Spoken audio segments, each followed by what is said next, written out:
interceptions deep in Chiefs territory made it even tougher to climb back. But they did. Down 27-10 at the start of the fourth quarter, they battled back to within 3. Brady with 3 touchdowns on the day. But back to Mahomes, looking like an MVP. He finished the day with 462 yards, 3 touchdowns, and their 10th win. Steve, Mahomes had his 5th career 400-yard day. What about this performance stood out to you? Well, you just get a sense, I said earlier in the season that the only team that's going to beat the Chiefs are themselves. Coming out of the huddle, and I remember being the attendance of one at the Ravens game with the Chiefs, and I said, no, they got so many options. They can come from everywhere. And really, they're the only ones that can slow themselves down. Defenses that play them every week are on their heels. And the only way they get beat is if they allow themselves to have defenses lean forward. Look at this. Start the game. Tyreek Hill, they're worried about him sideline to sideline, end zone to end zone. They have to protect every inch of pay dirt. Look at Patrick Mahomes backing up. 3rd and 2, conversion. You think you have a great defense, you got everybody covered. Look at like Thomas Lott running down the line in 1970s Oklahoma with the veer off the option. How are you going to stop a quarterback that can do that and then running out the game? Who do you put the ball in whose hands to go do it? No, you're not going to run the football. Just put it in Pat's hands. And does he know to get down in bounds and make sure to run the clock out? Nobody is going to beat this team except for the Kansas City Chiefs. That's how explosive they are. And how would you like to be a defensive coordinator in a defense? Try not to be on your heels and have a chance to stay in the game. Who's going to outscore the Chiefs is the real question. And that's very tough to do. But, Steve, you just put some plays up there offensively for the Kansas City Chiefs, with Tyreek Hill just running slap through a defense. I want to talk to the defense of the Tampa Bay Buccaneers.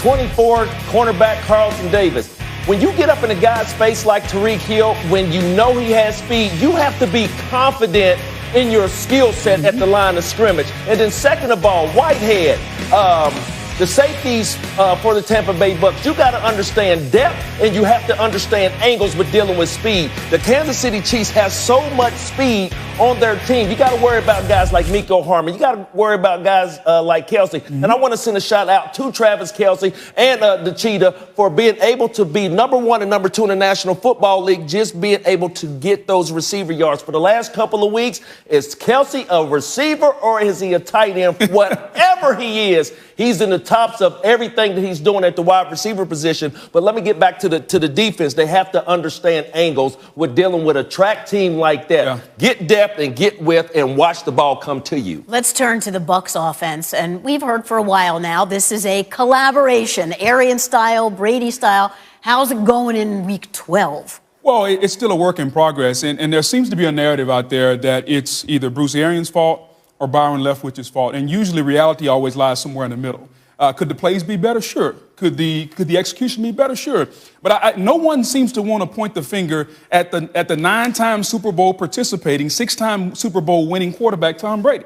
Tom Brady hasn't played well. He's predetermining some of his throws. He's seeing, I'm not going to say he's seeing ghosts, but the rush isn't always there as he is seeing it. Tom Brady has to play better. And I think people around the league want to make excuses and say, well, it's Bruce, well, Steve, it's Byron and Tom. Listen, sometimes the guy is just not playing well. Yes, he's the greatest quarterback of all time, but can we just say this on this program? He's great, but he is not playing well at all. And maybe, just maybe, that's the problem, and it's not all on Byron Leftwich or Bruce Arians, Steve. No, I think Byron and Bruce would like to be more explosive, Boog. I think that they would like to be more expansive. And Tom is playing a really kind of, last week when I was there in the Monday night game, they're playing a horizontal game. It's dink and dunk. Tom looks like a quarterback that wants to be 28 for 30, right? I want every short, just march down the field and not have that explosiveness. And to me, anytime he tries to throw a long ball, and he's maybe seeing pressure and feeling pressure because that offensive line is a patchwork. And the week before, I just feel like the long game is gone. And I think Tom Brady is going to have to force the issue and prove to other teams in the rest of the league, because they are predatory. Defenses in this league, Brooke, as you know, are predatory, and they maybe smell that Tom Brady can't be expansive anymore. Maybe because of the offensive line, maybe the fear of the rush, whatever it is, maybe the arm strength, whatever it is. This team feels like a horizontal offense, to your point, that does rest with Tom Brady. Well, Stephen, to your point, in the highlights there, you just showed the interception that Breeland picked. Why would you throw a 50-50 jump ball to Scotty Miller against Breland? Breland is 6'2". Scotty Miller is shorter than Shefty. Why would you throw a 50-50 ball up to him? Yeah, I know. There's no reason whatsoever to throw a 50-50 ball up to Scotty Miller. That should be Mike Evans. So Tom Brady, before the snap of the ball, said, I'm going here regardless, and you just can't do that. Well, let me tell y'all something. I can't believe that y'all sitting on national TV talking about Tom Brady. For the last 2 seasons, correct me if I'm wrong, they had a quarterback by the name of Jameis Winston there in Tampa, right?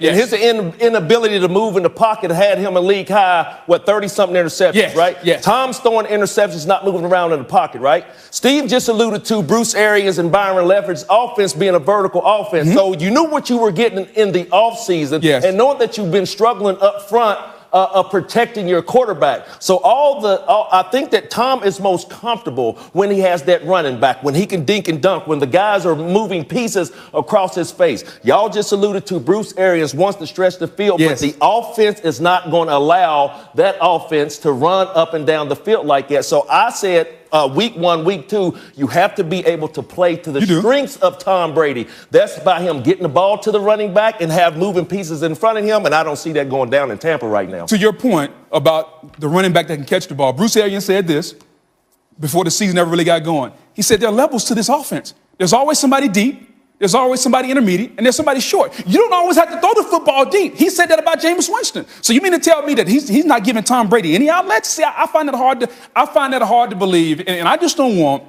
us to be on national TV saying, you know what, Tom, you're good. It's all on Bruce, because that's not the case, and I think that narrative is going around today, and that narrative needs to change. All right, we got it. I have some good news. They have their bye. Finally, the Bucs finally have their bye. Maybe they can get it all working a little bit better. And Adam, you have some more breaking news. Well, if the Bucs wrap up practice or are not at their facility in the afternoon on Wednesday, they'll be home to watch the Steelers-Ravens game, because it's not going to be Wednesday night. It's going to be Wednesday afternoon, 3:40 in the afternoon, an afternoon game. So we've got Monday Night Football tonight, Wednesday afternoon football this week, and that gives the teams a little bit more time to get ready. My understanding is, and this is unconfirmed, it had something to do with obviously wanting the teams to have more time, but also because there's a Christmas tree lighting ceremony on Wednesday night. And so they wanted to move up the game. Is that in New York? That's in New York. Okay. You need a ticket to attend, booger. And short guys like me are welcome. Do you have any idea, Adam, where we can see that game? I don't know yet. I don't know. There you go. Stay tuned. All right, so we have probably more breaking news, plenty to get to from Sunday, and of course, getting you set for our game tonight from our home here in the Seaport District at Pier 17, brought to you by Chase. Rainy here in New York.